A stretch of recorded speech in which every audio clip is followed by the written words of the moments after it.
లలిత jewellers వారి double ధమాకా offer. అన్ని బంగారు నగలపై తరుగులో 1% తగ్గింపు. పాత బంగారు నగల ఎక్స్చేంజ్ పై గ్రాముకు 150 రూపాయలు అదనంగా పొందండి. నమస్కారం, welcome to I dream. Health talks with Vijitha కార్యక్రమానికి స్వాగతం. ప్రస్తుతం మనతో పాటు ఉన్నారు general consultant doctor V Aditya Ranganath గారు. ఇప్పుడు వారితో మాట్లాడేద్దాం. నమస్తే అండి. నమస్తే అండి. అయితే చాలా మందిలో కాళ్ళు చేతులు తిమ్మిర్లు రావటము, నరాల బలహీనత అని చెప్తూ ఉంటారు. నిజంగా ఇటువంటి సమస్యకు ఏదైనా మనం ఇంట్లోనే చేసుకునే రెమెడీస్ ఏదైనా ఉన్నాయా ఈ సమస్యని సాల్వ్ చేసుకోవడం కోసం? ఖచ్చితంగా ఉన్నాయి. అంటే మనకి దేవుడు ఇచ్చిన మెడిసిన్ అంతా కూడా మనకి కిచెన్లోనే ఉందన్నట్టు మనకి అవైలబుల్ చాలా ఉన్నాయి. మోరోవర్ అంటే మీరు ఇప్పుడు అడిగారు లైక్ నరాల బలహీనత గురించి అడిగారు కదా. ఇంకొకటి చాలామందికి డయాబెటీస్ ఉంది అనుకోండి. డయాబెటిక్ న్యూరోపతి అంటాం. అంటే నర్వ్స్ డ్యామేజ్ అయిపోవడం వల్ల కొంతమందికి అరికాలలో బాగా మంటలుగా ఉంటాయి, తిమ్మిర్లు ఉంటాయి, చురుకు చురుకు పొడిచినట్టు, జివ్వుమని లాగినట్టు, ఈవెన్ చేతుల్లో కూడా అరచేతుల్లో కూడా. కొంతమందికి స్పైనల్ ప్రాబ్లమ్స్ ఉంటాయి, ఒకవైపు బాడీ లాగినట్టు కాళ్ళు చేతులు తిమ్మిర్లు అట్లా కూడా ఉంటాయి. సో ఇదన్నీ ఏంటి అని అంటే రిలేటెడ్ అదే నరాలకి సంబంధించే. సో నరాలు ఎందుకు బలహీనపడుతున్నాయంటే ఒకవేళ కొంతమందిలో ఏమంటారు ఆల్కహాల్ అలవాటు, స్మోకింగ్ అలవాటు ఉన్నా కూడా ఒకవేళ అది కూడా డ్యామేజ్ చేస్తాయి. సో కొంతమంది ఒకవేళ ఎక్కువ ట్రావెలింగ్ చేశారనుకోండి, వాళ్ళకి స్పైనల్ ప్రాబ్లమ్స్ ఏదైనా రావడం, ఈ స్పీడ్ బ్రేకర్స్, ఈ గతుకులు ఇవన్నీ. సో అట్లాంటప్పుడు కూడా డ్యామేజ్ అయినా మనకి మళ్ళీ నెర్వ్స్ మీదే పడుతుంటుంది. అంటే స్పాండిలోసిస్ అలాంటి వాళ్ళకి కూడా ఈ ఇబ్బందులు ఉంటాయి చాలా బాగా. అండ్ డయాబెటీస్ వాళ్ళకి తెలిసిందే. సో మెయిన్గా మనం అంటే దానికి మళ్ళీ మనం డ్రగ్స్ వాడతాం. నైట్ టైం ఒక ట్యాబ్లెట్ వేసుకోండి అని చెప్తారు, కొంచెం ఈ తిమ్మిర్లు తగ్గడానికి వాటికి. అండ్ మళ్ళీ దాని నుంచి కూడా కొన్ని సైడ్ ఎఫెక్ట్స్ ఉండనే ఉన్నాయి. సో వాటి నుంచి బయటపడడానికి మన ఇంట్లోనే చేసుకోవడానికి నిజంగా బాగా పనిచేసే ఉన్నాయి. నేను చెప్తాను, ఈ పద్ధతులు మీరు పాటించండి, ఖచ్చితంగా తగ్గుతుంది.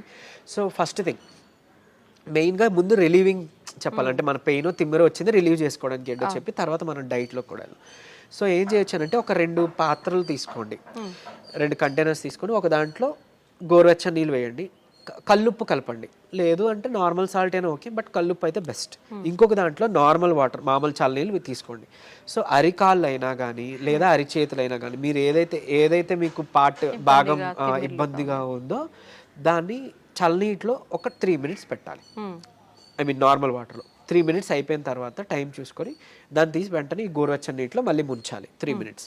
మళ్ళీ సేమ్ చల్లనీటిలో 3 minutes, వేడి నీటిలో ఐ మీన్ గోరువెచ్చని నీటిలో 3 minutes. అయిపోయింది 4 times కదా. ఇలా మార్నింగ్ అండ్ ఈవినింగ్ ఆర్ లేదా నైట్ చేసుకోండి. ఇది అంతా చేయడానికి మహా అయితే 20 నిమిషాలు పడుతుంది, లేదా 15 నిమిషాలు పడుతుంది, లేదా 12 నిమిషాలు, అంతే కదా, 4-3. సో ఇది చేసుకుంటే మీకు చాలా హవర్స్ వరకు రిలీఫ్ ఇచ్చేస్తుంది, డ్యామ్ ష్యూర్. సరే ఫస్ట్ డేనే ఒకవేళ రిలీఫ్ రాకపోయినా కొంతమందికి సెకండ్ డే థర్డ్ డే వస్తుంది, కొంతమందికి ఫస్ట్ డేనే రిలీఫ్ ఇచ్చేస్తుంది. ఇకపోతే మనం నెర్వ్స్ని ఏదైతే డ్యామేజ్ అయ్యో ఆ నెర్వ్స్ని మళ్ళీ మనం రీగెయిన్ చేసుకోవాలి కదా, ఆ నెర్వ్స్ని మనం స్ట్రెంథన్ చేసుకోవాలి కదా. అలా బాగా పనిచేసేది ఏదైనా ఉంది అని అంటే నువ్వులు ది బెస్ట్. అంటే మీరు గమనించుకొని ఉంటే మనకి ఏదైనా అంటే ఆఫ్టర్ ప్రెగ్నెంట్ లేడీస్ డెలివరీ అయిన తర్వాత, లేదంటే పోస్ట్ సర్జరీ అయి వచ్చిన తర్వాత ఎవరికైనా కానీ తెలగపిండితో కూర చేస్తారు ఆంధ్ర సైడ్, ఆర్ నువ్వులతో ఏదైనా పదార్థం చేసి ఇవ్వడం, ఇట్లాంటివన్నీ మునగాకు ఇవన్నీ యూజ్ చేస్తూ ఉంటారు. సో ఏంటి అని అంటే అవి ఇన్స్టెంట్గా ఎనర్జీ తీసుకురావడానికి, నరాలకి సత్తువు తీసుకురావడానికి హెల్ప్ అనమాట. సో మీరు నువ్వుల్ని ఎలా తీసుకోవచ్చు అని అంటే తెల్ల నువ్వులే, కడిగిన నువ్వులు, తెల్ల నువ్వులు తీసుకోవచ్చు. నల్ల నువ్వులు అంటే కొంచెం వెయిట్ చేస్తుంది అంటారు కొంతమందికి. తెల్ల నువ్వులు మీరు డైలీ ఒక మనిషికి 3 చెంచాలు లిమిట్ అన్నట్టు, అట్లీస్ట్ 3 చెంచాలు తీసుకోవాలి. మీరు దాన్ని పౌడర్ చేసి ఏదైనా మిక్స్ చేసి దాంట్లో తీసుకున్నా ఓకే, తినే దాంట్లోనో లేకపోతే ఏదైనా తాగే దాంట్లో. లేదు నమిలి తినేస్తా ఉంటే డైరెక్ట్గా నమిలి తినొచ్చు, చక్కగా మంచిదే. తర్వాత మీరు దాంతో మన ఏమంటారు బెల్లం కలిపి నువ్వులుండ లేదా చిమ్మిలి చేసుకుంటాం, అట్లా దంచి చేసుకున్నా పర్వాలేదు, ఏదో రూపంలో ఇది తీసుకోవచ్చు. తెలగపిండి అవైలబుల్ ఉంది, తెలగపిండి కూర చేసుకుంటాం, లేదా తెలగపిండితో ఒడియాలు చేస్తుంటారు. సో అట్లా తీసుకోవచ్చు. తర్వాత ఇంకొకటి ఏంటి అని అంటే మునగాకు చాలా బాగా పనిచేస్తుంది. మునగాకు పప్పు కలిపి చేసుకుంటాం కదా, దాంట్లో ఖచ్చితంగా మీరు నెయ్యి కలపాలి, నెయ్యి కలిపి తీరాలి. నెయ్యి కలిపితేనే అందులో ఉండే పోషకాలు, న్యూట్రియంట్స్ మన ఒంటికి పడతాయి, అప్పుడు మనకి హెల్ప్ఫుల్ అన్నట్లు. సరే డైలీ మనం కర్రీ వండుకోలేం కదా అనే వాళ్ళకి ది బెస్ట్ ఏంటంటే మునగాకు పొడి రూపంలో చేసుకోవడమే. మనం ఎండబెట్టేసుకుంటాం, ఒక 4 రోజుల తర్వాత దాన్ని మనం పౌడర్ చేసుకుంటాం. మజ్జిగలో కానీ 1 చెంచా, లేదంటే నీటిలో కానీ ఒక చెంచా మునగాకు పౌడర్ కలుపుకోవచ్చు. లేదంటే మొదటి ముద్దకే మనం మునగాకు పౌడర్ కలిపి చక్కగా నెయ్యి వేసుకొని ఒక 2 చెంచాల కలిపి తీసుకోవచ్చు. ఇవన్నీ కూడా మనకి నరాలకి తర్వాత బోన్స్కి స్ట్రెంత్ ఇస్తాయి. ఇవన్నీ కూడా అంటే మెయిన్గా ఇవన్నీ నరాలు సత్తువకి తీసుకురావడానికి ది బెస్ట్ అన్నమాట. అండ్ ఇంకోటి ఒకవేళ ఎక్స్టర్నల్గా అంటే మనకి పెయిన్స్ ఉన్నాయి, నెర్వ్ పెయిన్స్ ఉన్నాయి, ఎక్స్టర్నల్గా మనం దాన్ని రిలీవ్ అవ్వాలి అని అంటే ఏం లేదు, ఇప్పుడు మనం లవంగాలు ఉంటాయి కదండి, లవంగాలు ఒక 2, 3, 4 తీసుకొని కొబ్బరి నూనెలోనో లేదంటే నువ్వుల నూనెలు ఇంకా బాగా పనిచేస్తాయి. నువ్వుల నూనెలో వేసి మనం బాగా కొంచెం లైట్గా అంటే లైట్ లో ఫ్లేమ్లో మరిగించేసి దాన్ని ఎక్స్టర్నల్గా మనం అప్లై చేసుకోవచ్చు. లేదు అని అంటే నువ్వుల నూనె కానీ కొబ్బరి నూనె కానీ, నువ్వుల నూనె ది బెస్ట్ అండి. మనకి నరాలకి సంబంధించిన ఏమైనా ఇబ్బంది ఉంటుంటే నువ్వుల నూనె తీసుకొని ఒక 4 చుక్కలు రాత్రిపూట పడుకునేటప్పుడు బొడ్లో వేసుకోండి. ఆయిల్ నావలింగ్ అంటాం. సో బొడ్లో వేసుకొని జస్ట్ ఒక 2 minutes అలా మసాజ్ చేసి మీరు పడుకోవచ్చు.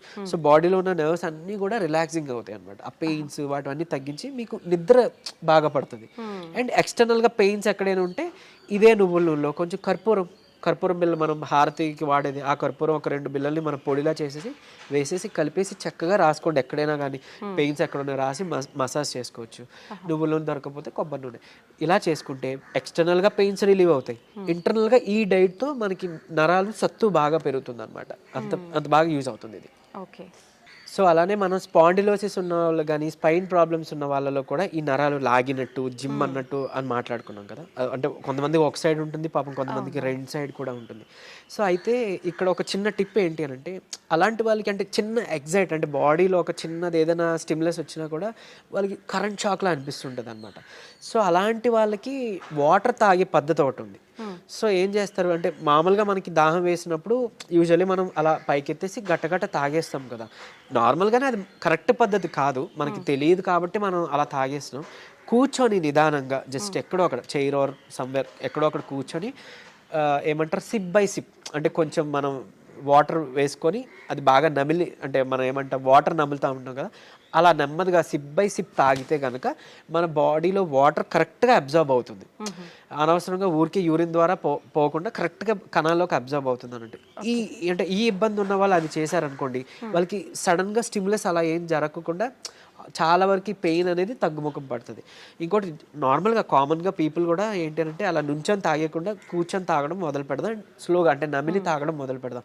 దీనివల్ల ఏంటి అని అంటే ఇప్పుడు యూజువల్లీ మనం ఎక్కువ తాగామనుకోండి వాటర్, బాడీకి కావాల్సినంత కన్నా ఎక్సెస్ ఏదైతే మిగిలిపోయిందో అది త్రూ యూరిన్ బయటికి పోతుంది. అండ్ మోర్ ఓవర్ సరే ఓన్లీ వాటరే పోతుందా అంటే పెద్ద మనం బాధపడాల్సిన పని లేదు. బట్ కాకపోతే మన ఎలక్ట్రోలైట్స్ ఏవైతే బాడీలో ఉన్నాయో అవి కూడా పోతాయి యూరిన్ ద్వారా. సో అందుకని మనకి నీరసం వస్తుంది, బీపీ లో అయిపోయినట్టు అనిపిస్తుంది. సో ఇట్లాంటి ఇబ్బందులు ఉన్నాయి. సో ఏదైనా అతివృష్టి అనావృష్టి అంటారు కదా, మంచిది కాదు అని అన్నట్లు. సో అందుకే ఈ పద్ధతిలో తీసుకున్నాం అనుకోండి కొంచెం మన బాడీకి హెల్త్ బాగుంటుంది. అండ్ ఈవెన్ పొద్దున్న లేచిన వెంటనే 1 లీటర్ వాటర్ తాగి అలవాటు చేసుకొని ఒక 1 hour తర్వాత మళ్ళీ 1 లీటర్ వాటర్ తాగి ఇంకా అక్కడతో అయిపోయింది. మిగిలిన టైం అంతా డే నుంచి నైట్ వరకు కూడా మీకు దాహం వేస్తేనే తాగండి. ఒక గ్లాస్ వాటర్ ఎంతో, ఎక్కువ తాగాల్సిన పని లేదు. అంటే ఎక్కువ వాటర్ తాగితే మనకి మంచిదని విన్నాం కదా, ఆ ఎక్కువ తాగేది ఇలా తాగమని, అంతేగాని తాగిన ప్రతిసారి ఎక్కువ తాగడం అది మంచి పద్ధతి కాదు. దాదాపు 4 నుంచి 5 లీటర్లు తాగాలి అంటుంటారు కదా సార్. అలా ఏం లేదండి, అంటే 3.5 లీటర్ ఆర్ 4 లీటర్ సరిపోతుంది. మన ఈ పద్ధతిలో తాగితే అంతే వస్తుంది. కొంతమంది అంటే వర్క్ బిజీలో పడో ఇంకేదో ధ్యాసలోనో వాటర్ తాగాలని మర్చిపోయి నిజానికి నేను విన్న కేసెస్ అట్లీస్ట్ ఒక 1.5 లీటర్ ఆర్ 1 లీటర్ కూడా తాగట్లేదంట డే అంతా. సో అట్లా ఉంటే చాలా ప్రమాదం. మన బాడీ అసలు మెటబాలిజం సరిగ్గా జరగదు, వెయిట్ గెయిన్ అయిపోతారు, మన కిడ్నీస్ మీద ఓవర్లోడ్ పడిపోతుంటుంది. సో అది మంచి పద్ధతి కాదు. అందుకే అట్లీస్ట్ పోనీ పొద్దున్న లేవగానే 1 లీటర్ వాటర్ తాగడం అలవాటు చేసి మళ్ళీ 1 hour తర్వాత 1 లీటర్ వాటర్ తాగడం అలవాటు చేస్తే మన బౌల్ మూమెంట్ కూడా బాగా జరుగుతుంది. ఏమంటారు టాక్సిన్స్ అన్నీ కూడా మన మలం ద్వారానే పోవాలి. మన గట్ క్లియర్ అయిపోయింది అనుకోండి, మన కాలన్ మన గట్ క్లియర్ అయింది అనుకోండి, అందులోంచి ఆల్మోస్ట్ 90% ఆఫ్ టాక్సిన్స్ పోతాయి. అక్కడే 95% ఆఫ్ రోగాలు పోతాయి, దోషాలన్నీ పోతాయి.